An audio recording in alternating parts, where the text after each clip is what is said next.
ቲና ስለ 500 ሺህ ብር በፍጥነት አስረጅ። እያስፈራራኸኝ ነው? አይደለም። ለምን አስፈራራሽ? ይኸውልሽ አሁንም እና አባዬ ከጀርባ ሆነሽ እያጠጣሻቸው አይደለም አይደል? ስራ እየሰራሁ ቢዝነስ። እሺ ስለ ቢዝነሱ አስረጅ።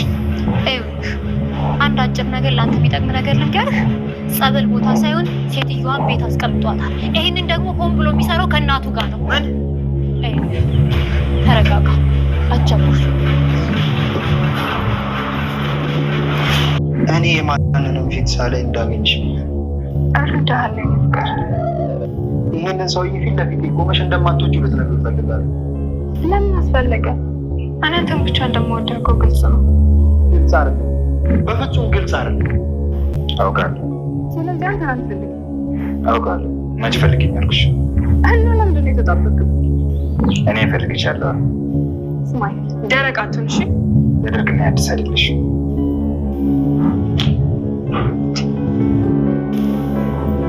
ደረቅ ያማንድ አንተ አንተ ምንድን ነው የምትፈልገው? ከኔ ጋር ጸብ ነው የምትፈልገው? አንተ ከፈለግክ እኔ አልከለከልም፣ ግን አሁን ጸባል ትሰማኛለህ? እከልሃለሁ። እሺ ጠይቃት፣ ትነግርሃለች።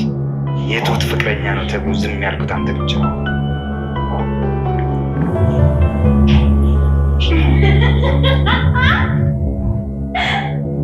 ገኛታለህ? እስኪ ተመሽ ቲና። አግኝቼ ነው አባይ። ምን ለዋልልህ? አንቺም ከልብሽ አለ። እኔም የሆነ ችግር ያለ እየመሰለኝ ነው። ስለዚህ ለምን ቲና ተከታተይ? ጥሩ፣ አንተ ተከፍለኛለሽ?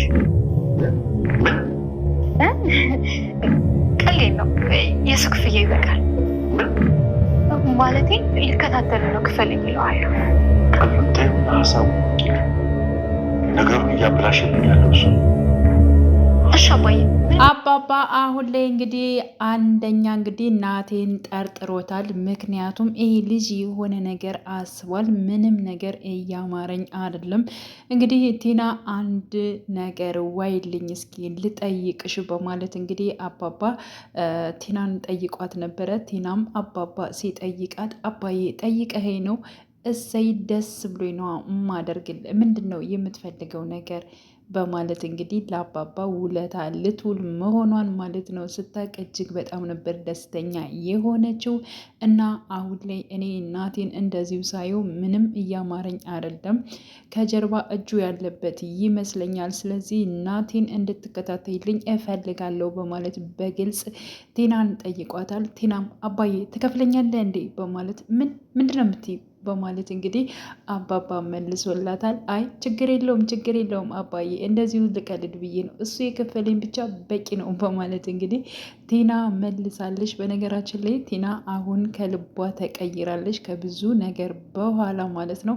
አባባ ከዚህ በፊት ከአባባ ላይ ብዙ ነገሮች አድርጋ እንድትቀየርና ወደ ራሷ እንድትመልስ በጣም ጊዜ ሰጥቷት ነበረ። ከጊዜ በኋላ እንግዲህ አሁን ላይ ማለት ነው ጎዳና ወጥታ ሁሉን ነገር ካየችው በኋላ በደንብ ተቀይራለች ማለት ነው። እና አሁን ላይ እጅግ በጣም እንደተቀየረች እንዲሁም ደግሞ ለአባባ ጠይቆኝ ነው እንዲህ በደንብ ነው የማደርግልህ በማለት እንግዲህ ቃል ገብታለታለች። ከዚህ በፊትም አባዬ እኔ ምንም ነገር ባደርግ ከዚህ በኋላ አንተን አልጎዳም፣ በእርግጠኝነት ግን ደግሞ ለአንተ ክፉ የሚያስቡ አጠገቡ አሉ፣ እነሱን ደግሞ ዝም አልላቸውም ስትል የነበረችው ቲና አሁን ላይ በግልጽ ማለት ነው ይህን ነገር አባባ ስለጠየቃት እንድታደርግለት ስለጠየቃት ማለት ነው እሷ ደግሞ ይህን ነገር እድሉን አግኝቸው ነው እንዴ በደንብ ነው የምክሰው በማለት እንግዲህ በደስታ የአባባን ሀሳብ ተቀብላለች ማለት ነው። ሲቀጥል ደግሞ እናቴ በጣም ብዙ ነገሮችን እንደሚሰራ እሷ ራሱ ታውቃለች። ምክንያቱም 500 ሺህ ብር ከፍሏት ስለሆነ እናቴ ማለት ነው። በነገራችን ላይ እንግዲህ ከዚህ በፊት ትሁት ይብን እናቴ ጋር አብረን መኖር አለብን እያለች ደግማ ደጋግማ በጠየቀችበት ሰዓት አዎ የእናቴ ገንዘብ ይመለስ እንጂ አብረን መኖር እንችላለን ሲል ነበር። አሁን ላይ ግን ለቲና 500 ሺህ ብር ከፍሎ እንደዚህ አይነት ስራዎችን እንድሰራ አድርጎታል ማለት ነው። ሲቀጥል ደግሞ አሁን ላይ በስልክ ሲያወራ ነበር ለአንዴና ለመጨረሻ እናቴ እሷን ስትይ ግዳያት በማለት እንግዲህ ሲያወራ ያው ቴና ሰምታለች ማለት ነው። ቴና ቴና ደግሞ እያንዳንዱን ነገር ናቲ የሚለውን ነገሮችን ማለት ነው ሰምታለች። የእሱን ጭካኔና እንዲሁም ደግሞ የእናቱ ምን ያክል ጨካኝ እንደሆነች እንግዲህ ቴና የተረዳችበት ጊዜ ነበረ ማለት ነው። ሲቀጥል ደግሞ የምታወራውን እያንዳንዱን ነገር ሰምቻለሁ፣ ግን ደግሞ የአባባ ሚስትን ማለት ነው ጫፏን ንክት ብታደርጋት እያንዳንዱ የማውቀውን ነገር እናገራለሁ። ስለዚህ ምንም አይነት ነገር እንድትነኳት እንድትጎዷት በፍጹም አልፈልግም በማለት እንግዲህ ቴናም አስጠንቅቀዋለች ማለት ነው። በነገራችሁ ላይ ናቲ እንደዚህ አይነት ነገሮች ውስጥ እንደገባና እንዲሁም ደግሞ የአባባን ሚስት እንዳገታት በመጨረሻም እንግዲህ ያው ራሱ ተመስገንም ደርሶበታል። በባለፈው ፓርት እንዳያችሁ ስልክ እያወራ ነበረ ከአባባ ቤት በመውጣት እንዲሁም ደግሞ ትሁት በነገረችበት ሰዓት የአባዬ ሚስት እኮ ተገኘች፣ የት ጠበል እንዳለች ታወቀ በማለት ትሁት በነገረችበት ሰዓት ላይ ወዲያውኑ ነበረ ናቲ ወጥቶ ስልክ ሲያወራ የነበረው። ተመስገንም እንዴት እንደዚህ አይነት ነገር ትናገሪያለሽ? ትሁት ለምንድን ነው አርፈሽ ቁጭ ያላልሽው? በማለት ትሁትን በተቆጣ ሰዓት ትሁት ደግሞ እሱ ፍቅረኛዬ ነው፣ የምወደው የማፈቅረው ነው፣ ስለዚህ እሱን ምንም አይነት ነገር ልደብቀው አልችልም በማለት እንግዲህ እንደነገረችው ነበረ። እና ያው ተመስገን ተከታትሎት ነበረ ናቲን። በተከታተለው ሰዓት ላይ እንግዲህ በርቀት ስልክ ሲያወራ አይቶታል። ግን ደግሞ ስለምን እንደሚያወራና ምን እንዳለ ስላልሰማው ያለው ነገር እጅግ በጣም ግራ ተጋብቶ ነበረ።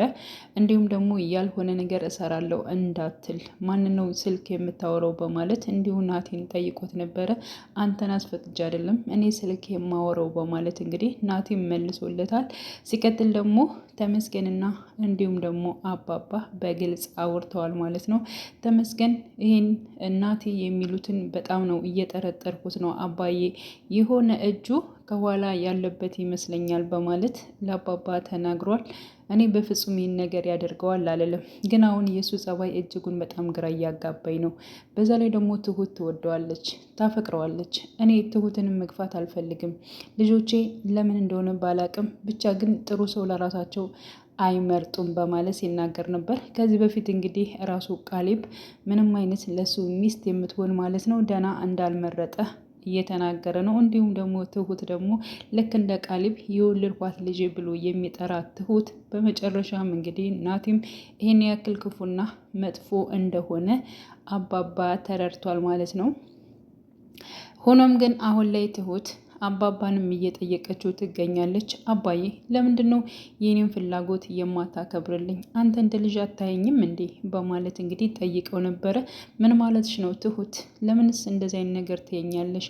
አንቺ ማለት እኮ ልጅ ነሽ፣ ስለዚህ ለምን በማለት ጠይቋት ነበረ። ግን ደግሞ ናቲን ነው የምወደው፣ ግን ደግሞ አንተ ፍላጎቴን እያከበርክልኝ አይደለም።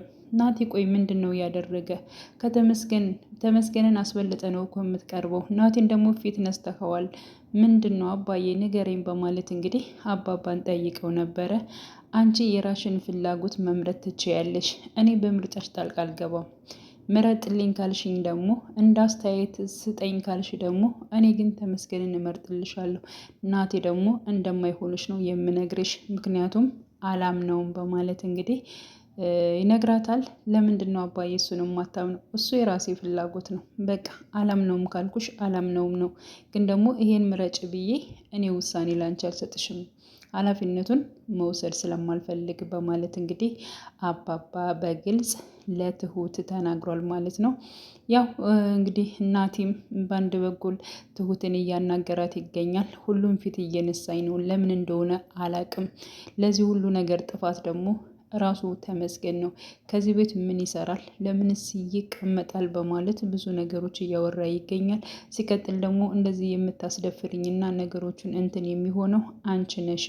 በግልጽ እንደማትፈልጊውና እንደማትወጪው እንዲሁም ደግሞ እንደማትፈልጊው ከእሱ ጋር ለምንድን ነው የማታወሪው? በቃ ንገሪው በፊት ለፊቴ እንደማትወጂው እንደማታፈቅሪው አንቺ እኔ ብቻ እንደሆንሽ በግልጽ ለተመስገን ተናገሪ በማለት እንግዲህ ናቲ ትሁትን ይነግራታል። ትሁትም የግድ እኮ እንደዚህ መናገር የለብኝም፣ እኔ የምወድህ የማፈቅርህ እኮ አንተን እናንተን ብቻ ነው በማለት እኮ አውቃለሁኝ፣ ግን ደግሞ እሱ በግልጽ ንገሪው በማለት ለተመስገን እንድትናገረው ነው የፈለገው ማለት ነው ናቲ። ያው እንግዲህ ናቲ እንዲሁም ደግሞ ተመስገን ባሉበት ቴናም ባለችበት ማለት ነው። ተመስገንን ታቆምና ትሁት እኔ አንተን አልፈልግም፣ የምወደው የማፈቅረው የማገበው ራሱ ናቲን ነው፣ አንተን አልፈልግም፣ ስለዚህ ከዚህ ቤት አትመላለስ በማለት እንግዲህ ያው ተመስገንን ታስጠነቅቀዋለች። አውቃለሁኝ አንቺ እንደማትፈልጊኝ አውቃለሁ፣ ግን እኔ እፈልግሻለሁ። ሲቀጥል ደግሞ ከዚህ ቤት የምመላለሰው ቤቱ እያባዬ ነው በማለት የኔም ጭምር ነው በማለት እንግዲህ ትሁትም ተናግራለች። የራስሽ ቤትማ እኔ ላድርግልሽ ብዬሽ ነበር፣ ግን አንቺ ደግሞ ምንም እየሰማሽ አይደለም። ለማንኛውም እኔ አልፈልግም፣ ግን ደግሞ አንቺን የመረጥሽው ሰው ልክ አይደለም በማለት እንግዲህ ተናግሯል። በዚያ ላይ ደግሞ ጉንጯን ስሟት ነበር እና አሁን ላይ ማለት ነው ተመስገን እጅግ በጣም ነበር የተናደደው። ግን ደግሞ ቢናደድም እያንዳንዱ ነገሮችን ልክ የሆነ ነገሮችን ማለት ነው ነግሯታል እንደማይሆናት ማለት ነው። እና ይብን ራሱ ቴና ማለት ነው ያው ያሳፈራችሁት በመምሰል እሱ ግን ምንም ነገር እያፈረው ነገር የለም። አንቺ ግን እሱን ዝቅ ለማድረግ ነው በናቲና በሁሉ መሀል ላይ አልፈልግም አልወድም ስትዩ እሱ ግን እወድሻለሁ አፈቅርሻለሁ ብሎ ስሞሽ ሄደ። ምንም ነገር የተዋረደው ነገር የለም። በጣም ጀግና ነው በማለት እንግዲህ ስለተመስገን እያደነቀች እንዲሁም ደግሞ ስስቅ ነበረ ማለት ነው። እንዲሁም ትሁትን ጠይቃታለች። በነገራችን ላይ ትሁት አንቺ ተመስገንን አትፈልጊውም አይደለ? በቃ እኔ እድሌን ልሞክር ምን ይመስልሻል? በማለት እንግዲህ ቴና ትሁትን ጠይቃታለች። ትሁት ደግሞ በጣም ነበር የተናደደችው። ምክንያቱም አንቺ ናቲን የምትወጁ ከሆነ እኔ ከተመስገን ጋር ቢሆን ደስ ይለኛል፣ እድሌን ልሞክር ብዬ ነው እንግዲህ በማለት እንግዲህ ነግራታለች ማለት ነው። ትሁት ግን እጅግ በጣም ነበር የተበሳጨችው። አየሽ ትወጂዋለሽ ማለት ነው፣ እንደዚህ የምትናደጅ የምትበሳጨ ከሆነ ተመስገንን ትወጂዋለሽ ማለት ነው በማለት ይህንን ሀሳብ ወስዳለች ማለት ነው። አሁን ላይ እንግዲህ ምን ሊፈጠር ይችላል ቀጣይ ፓርት? በነገራችን ላይ እያንዳንዱ ናቲ የሚያደርጋቸው ነገሮች ለአባባ ግልጽ ይሆናሉ። ትሁትም ትረዳለች፣ ናቲም ከዚያ ቤት የሚባረር ይሆናል ማለት ነው። ውድ ቻናሌ ተከታተሉ። በያላችሁበት ሰላማችሁ ይብዛልኝ። ለቤቴ አዲስ የሆናችሁ የደውል ምልክቱን በመጫን ቤተሰብ ይሁኑ ለማለት ወዳለሁ። መልካም ጊዜ ተመኘውላችሁ።